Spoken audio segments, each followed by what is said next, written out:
Hello, and welcome to As the CMMC Churns.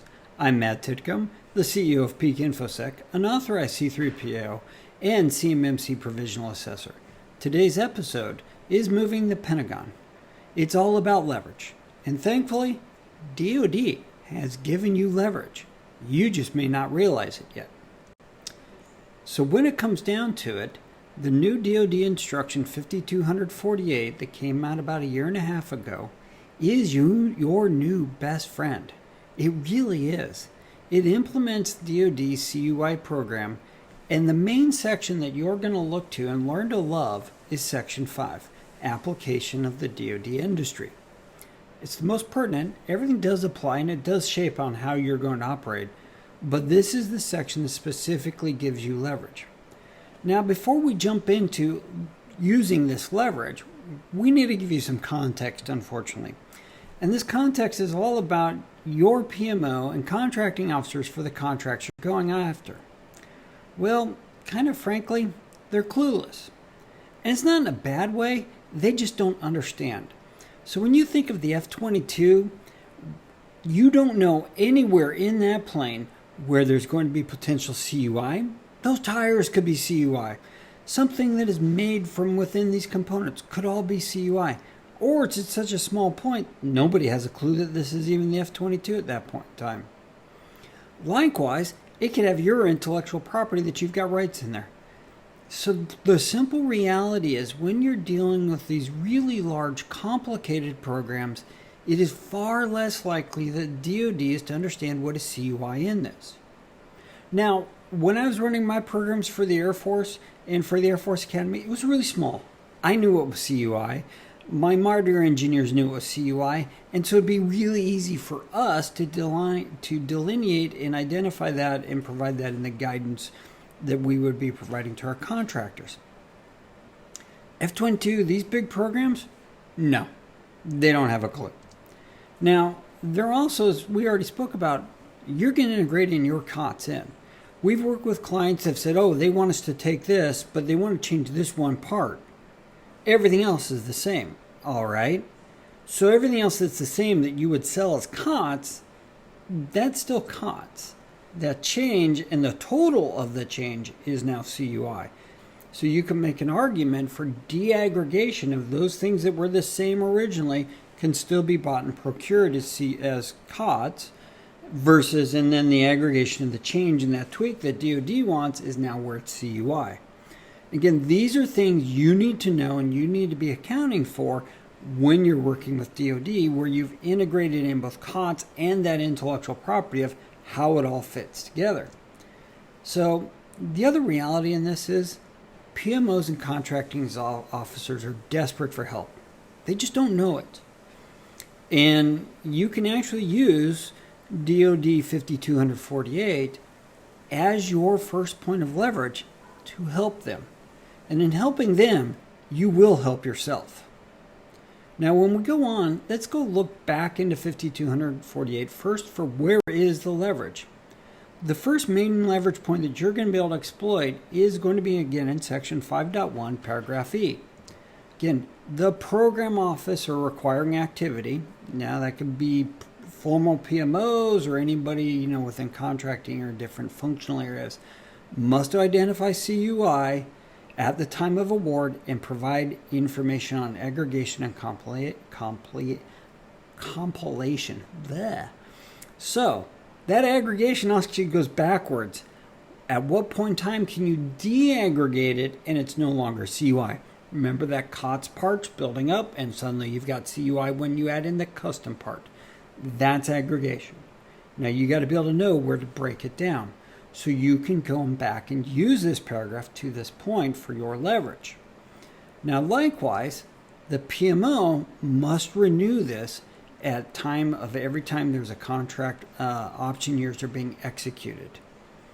Now, likewise, if they don't have this in your contracts, that's a point we'll talk about where you can use that sentence as leverage to get this into your contract so you can gain leverage over DoD.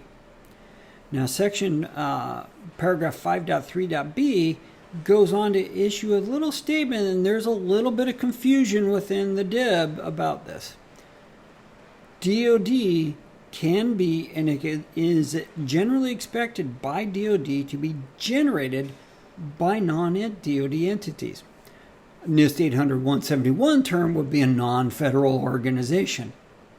So, when somebody's saying, you're never going to generate DoD CUI, point them back to this paragraph. They're in error. Again, let's go back to that F-22 and the original diagram. That started out as a whole bunch of design specs. I want a single fighter cockpit. It should be able to carry this amount of ordnance. It should be able to shoot these missiles. It should fly at this speed. It should have this much of a radar, general. Nowhere did DoD come up with that blueprint. Nope. That was done by us in the DIB. And so again, we will be generating CUI in the DIB. Now, this is again where you need to work with DoD on this space about getting things done. So then let's talk about how to generate that leverage. Now, we're going to first talk about, well, what do you do if you've really got a contract in place? Well, if you've got a contract in place and there's the DFARS clause, but no DoD reference, formally request them to add it. Do that at an option year. You can even do that at an outside of the option year. Now, if they refuse to put it in there, then likewise, you should immediately come back and demand that they remove the DFARS 7012 clause. Legally, they cannot have the DFARS 7012 clause without DoD Instruction 5248. Those two are related. So if they refuse to put it in, they can legally hold you accountable to doing CUI. So, point of leverage here. If DoD is not providing any guidance per 5248 in your current contract, ask for it. And if they're going to refuse to provide you any current guidance or anything about how you're mark, compile, aggregate, etc. CUI, ask them again to remove 7012. If they're not going to do their job, it's hard for them to expect you to do your job. Now, when you get to these points, don't be a butthead. They don't know. This is an opportunity for you to show additional value added and help to draft that classification guide. You may even want to get in there, hey, we've not received any guidance from you all with regards to marking, and provide a draft one even. All of a sudden, you're going to become your PMO's best friend. Again, you may not win the next follow-on contract just because of the way contracting works, but your CPARS rating is going to be great. They're going to love you. And it's definitely going to help you on your next contract award because you will understand how they operate more than somebody else does. Now, when do you really want to generate leverage? Remember when we talked all the way back in that compliance doesn't and acquisition and the timelines of all of this? Well, in that developed contract phase, you've got no scope involvement, none at all. When they come out for their first RFI, again, this is when we're likely to first start to see CMMC clauses. That's a fair time for you to ask leading questions in your responses back. Is that, yes, we have this capability. However, we're not clear on the amount of CUI. How are we marking? How are we aggregating? How are we controlling? All those other things. Ask about a classification guide. That's a fair time for you to ask and force them as the PMO to even start thinking about it during that RFI stage. Likewise, when they actually get to proposals, now you're at your strength point. This is the prime time to have them validate all CUI, the types of CUI, provide a classification guide, CMMC levels appropriated, decontrolling guidance. Yes, you're going to want to have that. You don't want to wait until after the contract's awarded and you're trying to take what you've helped to develop and then turn it into IP that you can potentially sell commercially. You want to try and build that path early. Otherwise, you could be waiting a couple years after the end of the contract before you have that ability. Now, during this phase, you can also provide your contract marking guide. Hint, hint, wink, wink, nudge, nudge. Do this. This is how we, based on the information provided by DoD in the proposal phase, will mark our CUI, control our CUI, and deaggregate and handle this, and these are the levels, and this is the methodology we're going to follow. Why? Because they're going to be looking for help. And if you get them to buy off on it in the proposal phase and they accept it and you implement it, you kind of won the battle at the proposal. So again, this is where things help you out in executing things during your contracting phases. Now again, in contracting mods, always come back at that option years, validate CUI, validate the classification guide, and validate your CMMC levels. Again, you have an opportunity to provide updated marking guide, provide your de-aggregation guides. These are things that DoD during these reviews that they're required to do per 5248 give you leverage and an opportunity to help to control the conversation. Now there's one other thing that 5248 does give you. It is some legal leverage. Well, just to be honest, it's not a whole lot, but it does give you some.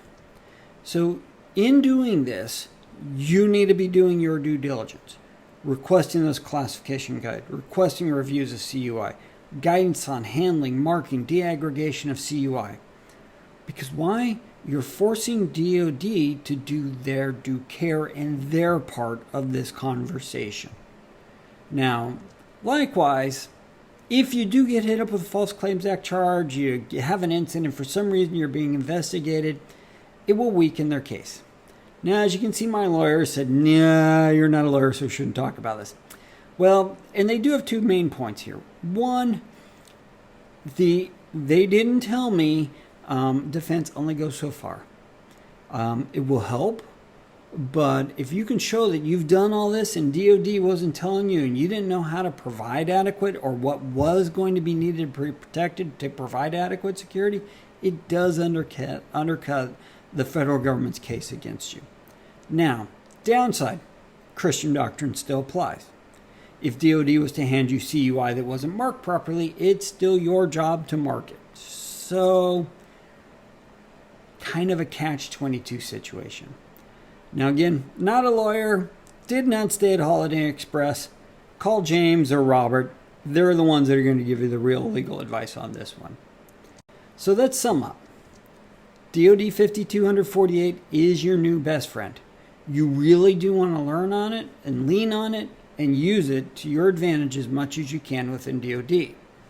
So use it to get your PMO and contracting officer to help you to protect CUI or get it out of your contract.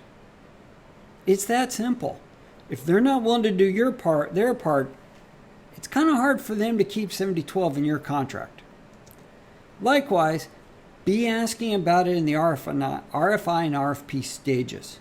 Force them to do their job early in the contracting phases. Likewise, if they're not going to in those phases, that's also candidate cases to get 7012 taken out of your contract. And then ask about it prior to exercising the option years. Every contracting officer and program office will go through a review and they'll initiate conversations with you prior to exercising an option year.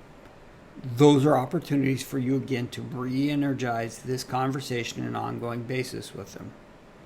Now, ask if they're going to provide a marking guide. This is something you need to flat out ask. This is to your advantage. How are we supposed to mark for dissemination controls? How are we supposed to handle this? What is your exact specifications? They may just point you over to the DoD.CUI.mil and then add in their specific language, but then you've got to get them to tell you. And also make sure they're telling you about aggregation and compilation. Again, this is to your advantage because you can work it the other way to your IP and to where you're just bringing COTS in. Oh, I already hit that one. And then likewise, help your PMO and contracting officer out. They really do need it, and they don't know it yet, but help them out at this point. Again, I'm Matt Titcomb from As the CMMC Churns, and we'll see you next time. Thank you.